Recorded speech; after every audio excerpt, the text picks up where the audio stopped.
El femicidio de Ivana Módica en la provincia de Córdoba, en vivo, con Rafael García Palavecino.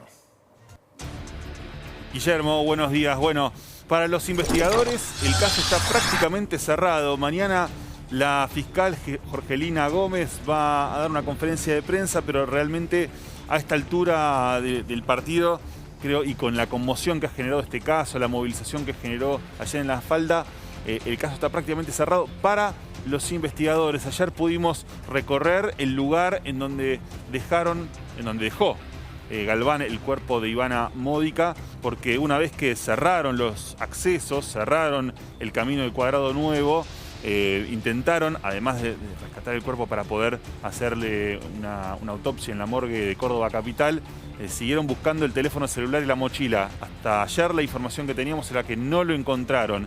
Y realmente el lugar es completamente alejado de los primeros días y de los días siguientes a los que vinimos recorriendo. Esto era por los indicios que habíamos tenido. Y a partir de todo lo visto hasta el momento, ya podemos más o menos tener una cronología de cómo se movió Galván desde su casa. ¿Sí? Una cámara de vigilancia lo capta a las 23:30. Luego, a las 1:38 de la mañana, una cámara de vigilancia también lo capta. Es el momento en que se acerca a Pampa de Olaén. Ahí es donde lo para un oficial para preguntarle a dónde iba. Este hombre decía que iba a tomar una cerveza al bar La Posta. Luego baja hacia Valle Hermoso. Hay dos cámaras de vigilancia, lo captan entre las 3 menos 10 y las 3 de la mañana.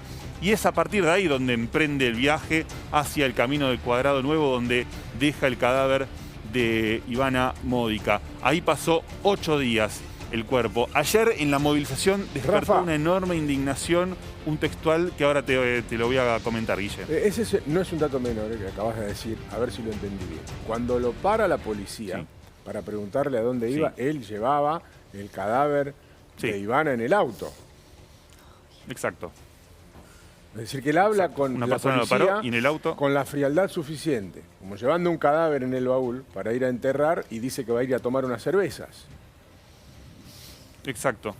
Vaya a saber cómo tenía preparado el vehículo, eso todavía es un interrogante, no es algo que trascendió hasta el momento, pero llama realmente muchísimo la atención este dato, porque al principio esto se sabía, luego se había confirmado cuando no teníamos mucha idea sobre el trayecto que había hecho Galván, sobre Pampa de Olaén y sobre los tiempos en que este oficial lo para, y luego este testimonio es volcado a la causa. Quiero repasar un textual, sí, que despertó mucha indignación, sí, que es algo que dijo el subjefe de la policía de Córdoba sobre la confesión de Galván, que dijo que quizá fue un gesto humanitario hacia alguien que le ha tenido sentimientos. Tal vez eso lo llevó a hacer aportes para achicar los tiempos de búsqueda.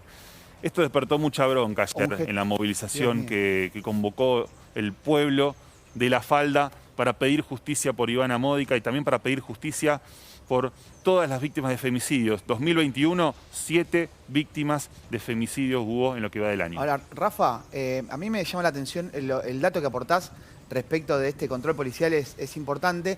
Lo que me llama la atención es que, vos me dirás si me equivoco, que las pruebas de luminol marcan que hay sangre en el habitáculo y en el volante. Es decir, en ese momento probablemente Galván la llevaba a Ivana en la parte trasera dentro del habitáculo. No es que la tenía escondida en el baúl, porque ahí no encontraron manchas de sangre. Entonces, en este control policial, no solo llevaba a Ivana en el auto, sino que la llevaba a la vista.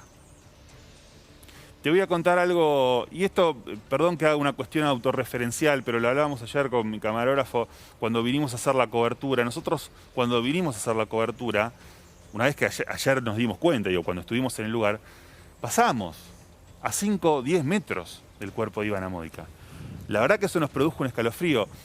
Mucha gente seguramente que está acá en La Falda, que recorrió ese camino durante estos días, la gente que vino el fin de semana largo, pasó por el lugar, a muy pocos metros. La había dejado en una zona de pajonales, a muy pocos metros realmente. La arrastró del vehículo y la dejó atrás en un lugar donde realmente nadie lo hubiese podido haber visto.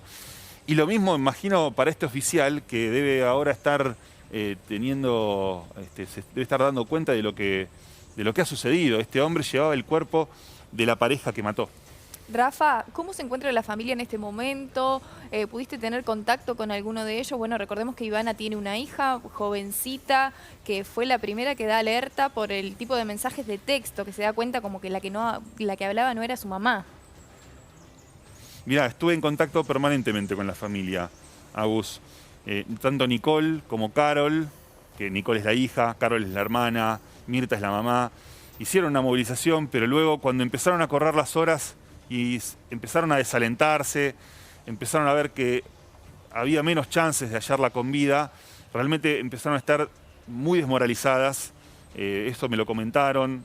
Por decisión de su abogado no querían hablar, realmente estaban muy consternadas. Ayer también pude comunicarme con Nicole, prefieren por ahora no decir nada, están realmente destruidas por cómo terminó todo esto, cómo terminó esta historia, por el hallazgo, por finalmente este desenlace. Vamos a hacer una crónica. No todo el mundo conoce la historia desde el principio. Entre Diego y Rafael García Palavecino vamos a contar la historia de cero, porque a veces uno da por sentado sobre el resultado final de una historia, en este caso lamentablemente la muerte de Ivana, y se desconocen todos los detalles, que en este caso, como solemos decir, se repite el patrón común. Hay 2 o 3 patrones muy comunes, decíamos ayer, es como un proforma.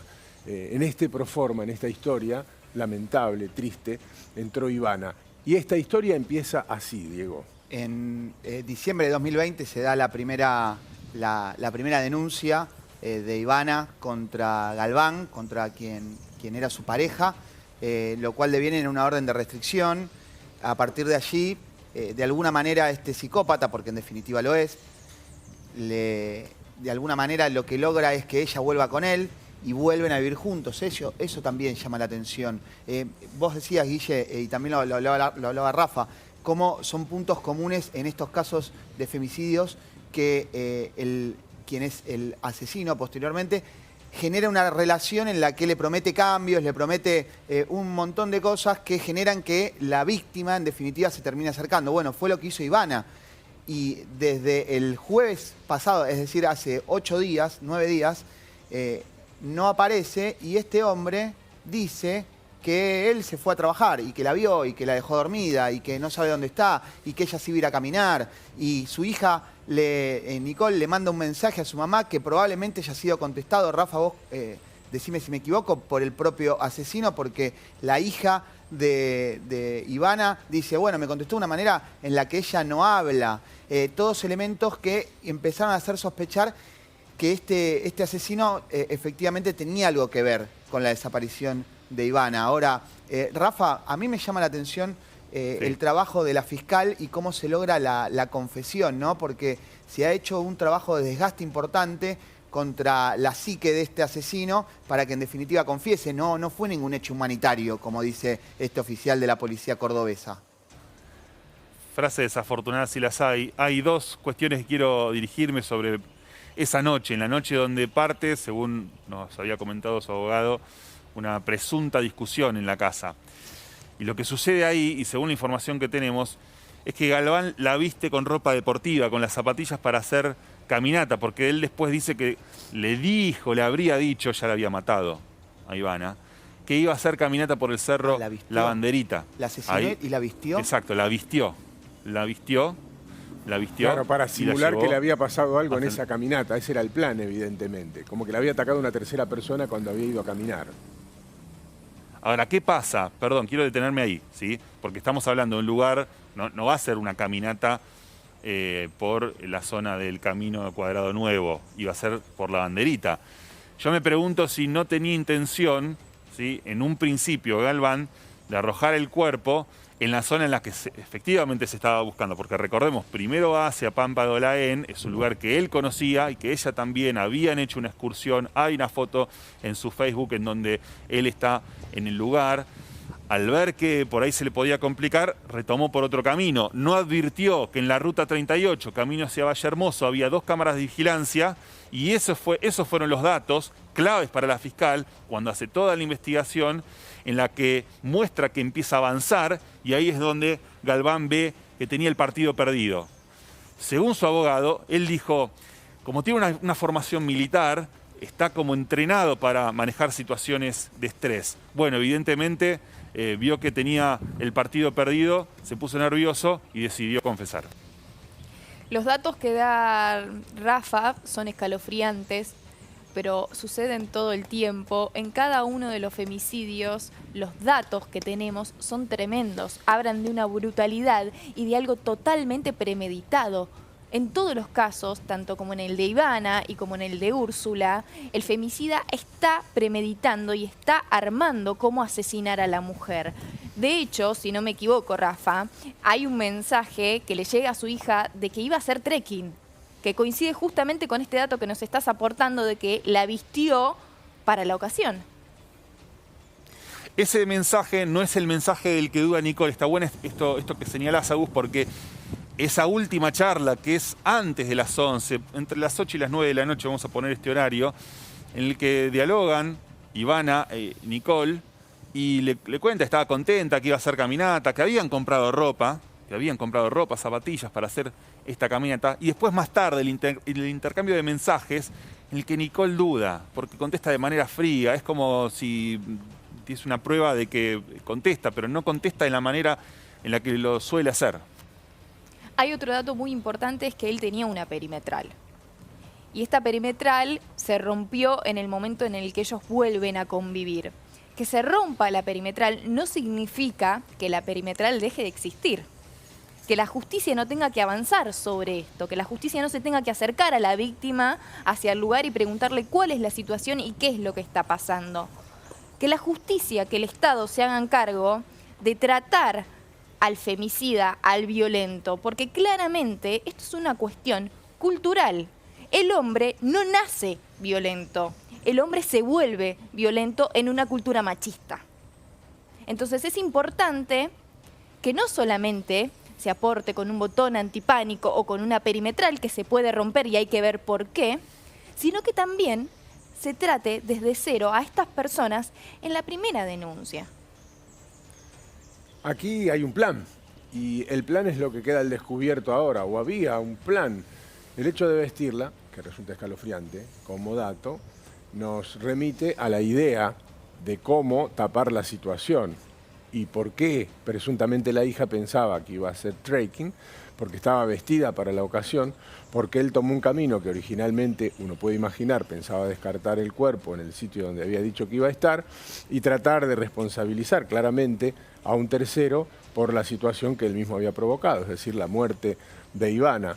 Y el otro dato, también escalofriante, que aparece esta mañana, es que cambia el rumbo de su historia porque lo frena un control policial, que evidentemente era lábil, como los tantos que hay, no se puede reprochar nada al respecto, a veces ni siquiera los papeles te piden en estos tiempos, es solamente un chequeo, y el hombre tiene la frialdad de sortear ese control policial llevando un cadáver en el auto, lo que nos da una pauta de su personalidad, Rafael, una pauta de su frialdad absoluta. Tal cual, cuando comete el crimen planeó todo. Es una persona entrenada, es una persona que conoce de la zona, así que realmente todo lo que hizo da cuenta de la frialdad de este hombre, de la psicopatía de Javier Galván, que ahora va a pasar muchos años en la cárcel. Agradecemos tu trabajo, Rafa, desde ahí. Muy buen trabajo todos estos días, acumulando la crónica de fue lo que pasó. Y nuevamente, como en el día de ayer, pedimos desde aquí, desde este programa, que por favor, tanto el Estado como la justicia y mismo el presidente Alberto Fernández decrete la emergencia por estos casos, porque nos están matando. Es una mujer por día.